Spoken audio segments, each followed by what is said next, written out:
কুরাইশরা এদিকে কি রাখতেন রোজা রাখতেন وكان رسول الله صلى الله عليه وسلم يشكره فلما قدم المدينة صامه وامر بصيامه الله رسول الله মদিনায় গিয়েছেন মদিনায় যাওয়ার পর তিনি রোজা রেখেছেন এবং সাহাবাদেরকে রোজা রাখার আদেশ করেছেন فلما فرض رمضان قرب يوم عاشوراء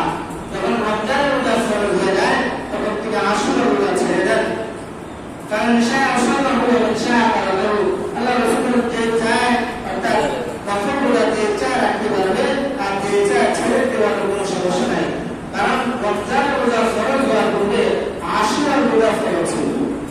আশুরা রোজা রমজানের রোজা ফরজ হওয়ার আগে কি আশুরা রোজা কি ছিল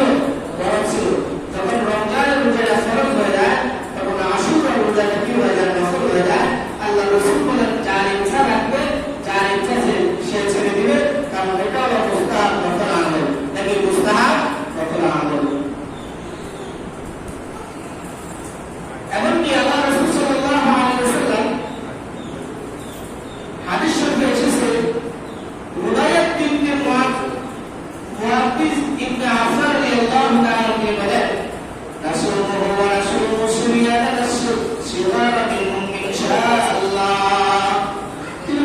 আমরা রোজা রাখতাম এবং আমাদের আল্লাহ তাআলা আমাদের ছোট ছোট বাচ্চা যারা ছিল তাদেরকে রোজা রাখার জন্য আমরা উৎসাহ করতাম ওরা তাহাবুল মসজিদ এবং আমরা তাদেরকে নিয়ে মসজিদে চলে যেতাম তারা আমরা রোজা মিনাল লাইবি এবং আমরা তাদের জন্য কি করতাম পছন্দ যে খেলনা এই খেলনা আমরা তাদেরকে তৈরি করতাম ফাইদা নাসারা আহাদুহুম আল-কুরআন আ'তাইনাহু ইয়্যাহু ওয়া ইফতার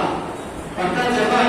তাদের মধ্যে কেউ কি করতো খানার জন্য টাকাটাকে করতো তখন আমরা কি করতাম এই খেলনাগুলো তাদেরকে দিয়ে দিতাম খেলাও দিয়ে খেলাও কারণ ওই খেলাগুলো করতে ইফতারের সাথে হয়ে যেত এগুলো ছোট ছোট বাচ্চাদেরকে কি করতেন রোজার জন্য তারা উৎসাহ করতেন আশুরা রোজা রাখার নিয়ম আশুরা রোজা রাখার নিয়ম হলো যে আশুরার যে দিনটা এটা মাঝখানে থাকে আমরা 9 তারিখ 10 তারিখ রাখবো বা 10 তারিখ 11 তারিখ রাখবো 9 তারিখ 10 তারিখ বা 10 তারিখ 11 তারিখ দুইটা রোজা রাখবো কয়টা রোজা রাখবো দুইটা রোজা রাখবো কারণ ইহুদিরা এবং খ্রিস্টান যারা ছিল তারা রাখছে একটা আল্লাহ রাসূল সাল্লাল্লাহু আলাইহি ওয়াসাল্লাম বলেন যে না তাদের সাথে তাদের সামঞ্জস্য না হয় আমরা কি করব দুইটা রোজা রাখবো কয়টা রোজা রাখবো দুইটা রোজা রাখবো একটি হলো 9 তারিখ তারপর 10 তারিখ অথবা 10 তারিখ বা 11 তারিখ 10 তারিখ বা 11 তারিখ হাদিস শরীফে মধ্যে আছে এই রাসূল রাসূলুল্লাহ সাল্লাল্লাহু আলাইহি ওয়াসাল্লাম ইয়াউম আশুরা ওয়া সিয়ামিহি যখন আশুরা দিনের রোজা শুরু হতো আল্লাহ রাসূল সাল্লাল্লাহু আলাইহি ওয়াসাল্লাম রোজা রাখতেন এবং সাহাবাদেরকে রোজা রাখার আদেশ দিতেন قالوا يا رسول الله انه يوم تعذب اليهود والنصارى فصحابه رضي الله تعالى عليهم وسلم قال الله رسول এমন একটি দিন যে দিনকে ইহুদি নাসারা কি করে মর্যাদা দিয়েছেন সম্মান করেছেন فقال رسول الله صلى الله عليه وسلم اذا فإذا كان العام المقبل ان شاء الله صمنا اليوم التاسع ان شاء الله الله হাতে বাঁচিয়ে রাখে তাহলে আগামী বছর আমরা 9 তারিখে রোজা রাখবো আগামী বছর আমরা কি করব 9 তারিখে রোজা রাখবো قال فلم يأتي العام المقبل حتى توفي رسول الله صلى الله عليه وسلم ওই পরের বছর আসার আগে আল্লাহ রাসূল সাল্লাল্লাহু আলাইহি ওয়াসাল্লাম ইন্তেকাল হয়ে যায় আল্লাহ রাসূল সাল্লাল্লাহু আলাইহি ওয়াসাল্লাম ইন্তেকাল করেন এই সাহাবা ইবনে আব্বাস রাদিয়াল্লাহু তাআলা আনহু বলেন সূরা তাসির ওয়া আশর ওয়া খালিফুল ইয়াহুদ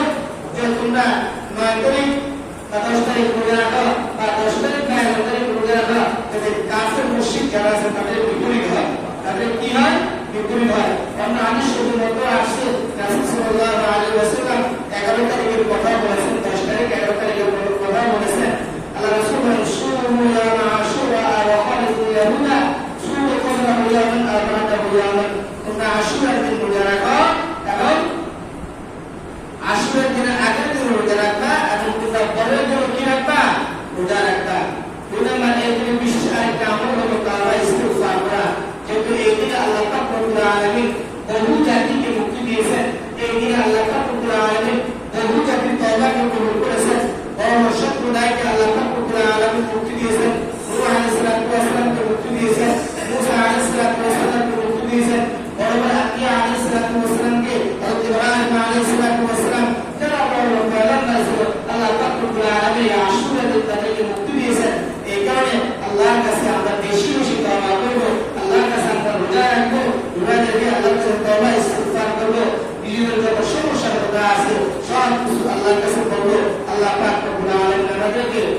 আশুরা মহান